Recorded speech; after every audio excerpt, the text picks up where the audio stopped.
The Song That Knew Her Name, a Sapphic Sleep Tale. Before I ever played the song for her, I already knew it was hers. I just didn't know what it would cost me to admit that. It started as a mistake. Not the kind that ruins you in one dramatic moment, but the quiet kind that slides into your life like a bookmark you don't remember placing. I'd gone into the hospice to visit my aunt's friend because my aunt had asked, and because I'm the kind of person who says yes when it matters, even if I'm awkward around sadness. The place didn't feel like a hospital. It felt like a building trying its best to be a home. Soft lamps, curtains that pretended the world outside wasn't winter gray, the hush of people walking on purpose, careful not to make grief louder than it already was. I was signing in at the front desk when I heard it. Not music, not exactly.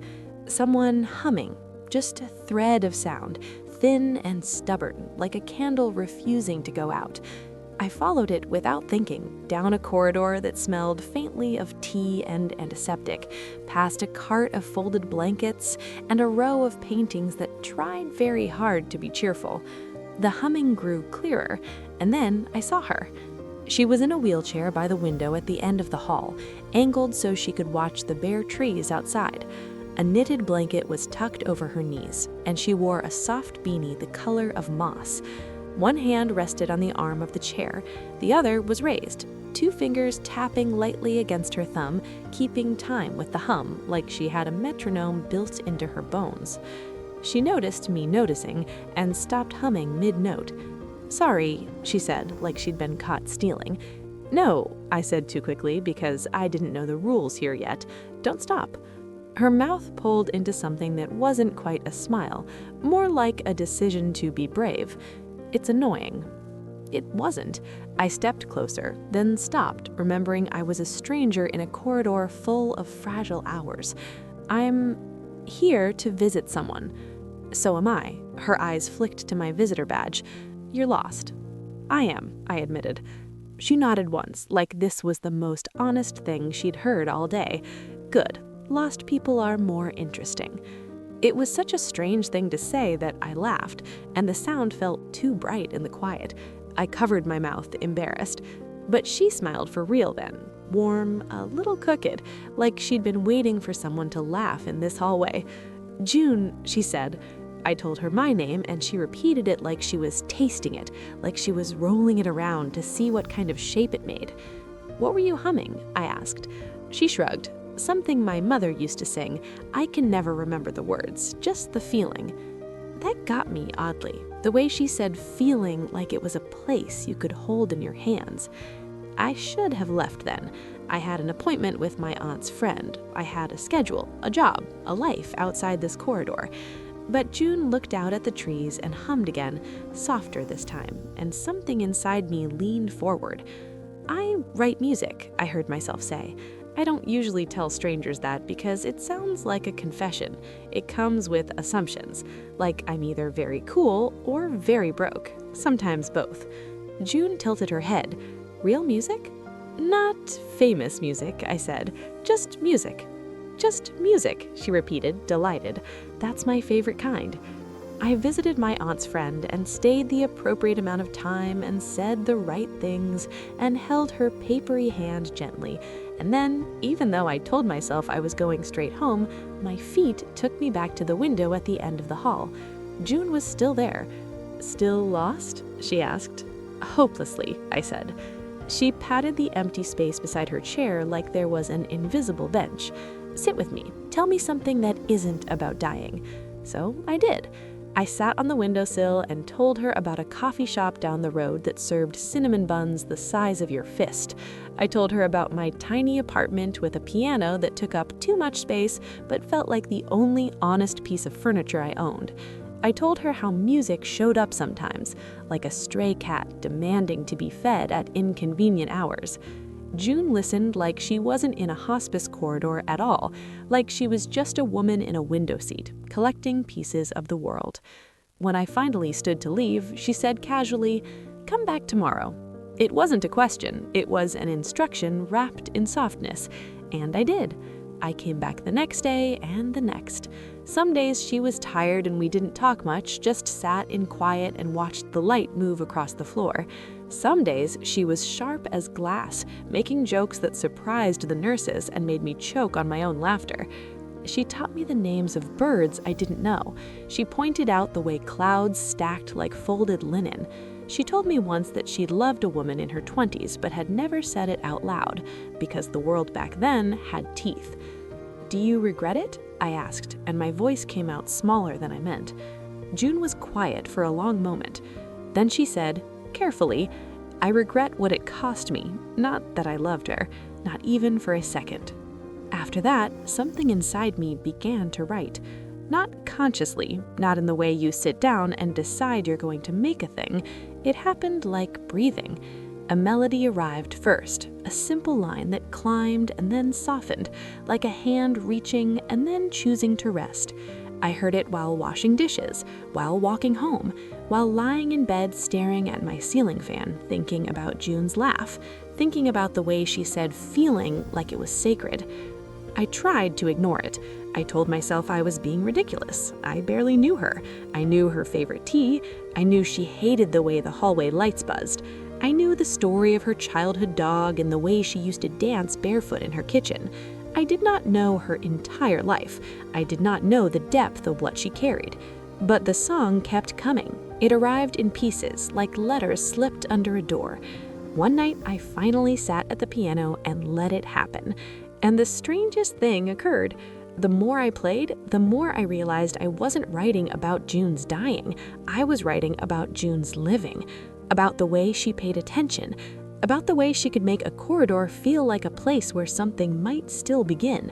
When the song was finished, it didn't feel like mine. It felt like something I'd been trusted with, like I'd been handed a small, bright animal and told to keep warm. I didn't play it for her right away. I wanted to, but wanting is not the same as being brave. Because playing it would mean admitting what I already knew. I had written her into my life, and now she lived there, and there was no clean way to pretend otherwise. And there was the other thing, the thing we both tried not to say out loud. June's time was tightening. I could see it in the way her shoulders slumped more often, in the way the nurses checked her oxygen and kept their smiles carefully steady, in the way her hands sometimes trembled, then stilled, like she was bargaining with her own body. One afternoon, I arrived to find June in bed instead of by the window. The room was dim, blinds half drawn.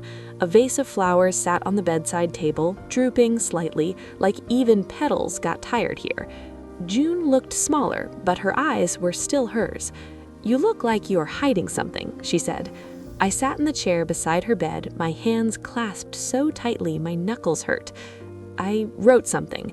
Her eyebrows lifted. "A letter?" "A song." June's gaze softened. "For who?" And there it was, the moment I'd been avoiding. I swallowed. "For you." The room went very quiet, like even the air was listening. June didn't speak for a long moment. Then she said carefully, "That's a dangerous gift."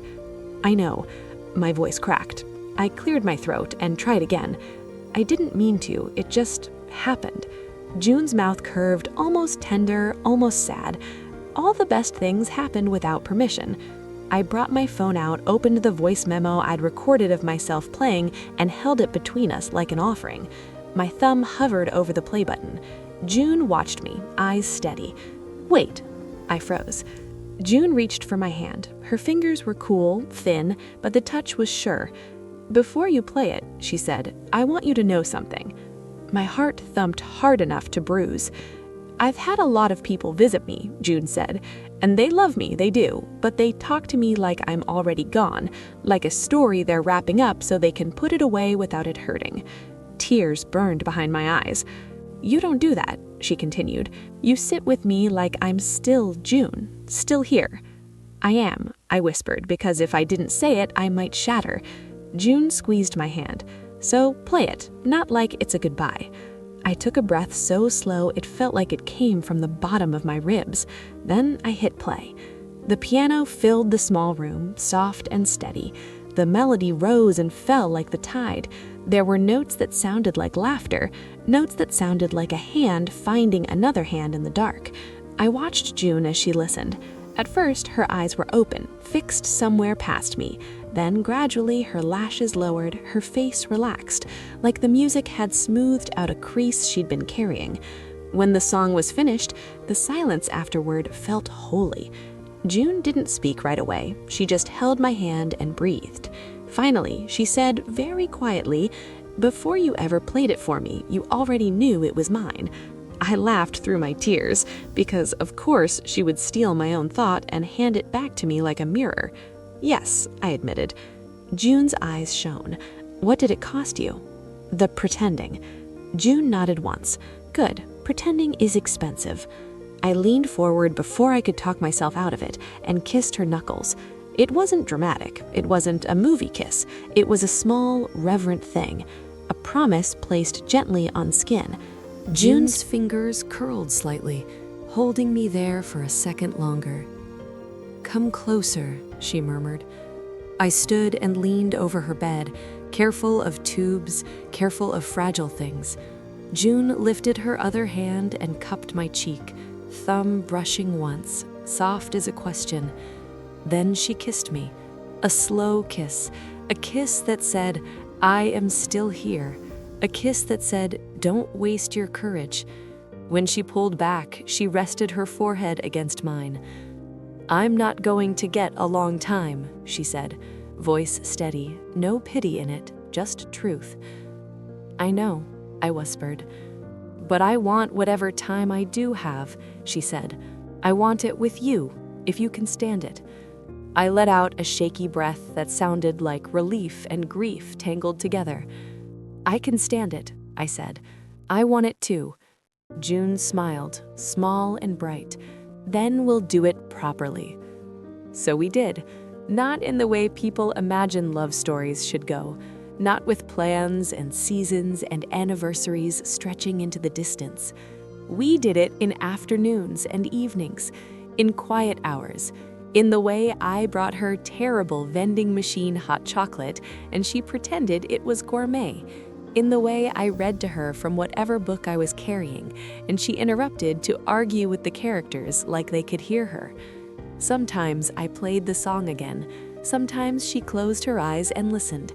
Sometimes she hummed her mother's half-remembered tune, and I wove it into mine, braiding her past into the melody. One night, when the sky outside the hospice was the color of ink, June took my hand and said, "Promise me something." "Anything," I said, and meant it. "When I'm gone," she said, "don't lock this song away like it's too painful to touch. Play it. Let it be what it is." My chest ached. "It's not a funeral song," June added, like she could read my mind. "It's a living song. It's proof I was here, proof I was loved." My eyes stung. I nodded. "Okay, I promise." June smiled and leaned back into her pillow. "Good," she murmured, "because we all deserve to love and be loved, even if the timing is cruel." I stayed until she fell asleep, her hand still in mine, the room quiet except for the soft machinery of keeping time. Before I left, I bent and kissed her forehead. And as I stepped into the corridor, I realized something that made my knees go weak. The cost of admitting it wasn't the pain, the cost was the courage. But the reward, even in a place like this, even with an ending waiting in the wings, was unmistakable. Love had happened anyway, and it had been real, and it had been hers.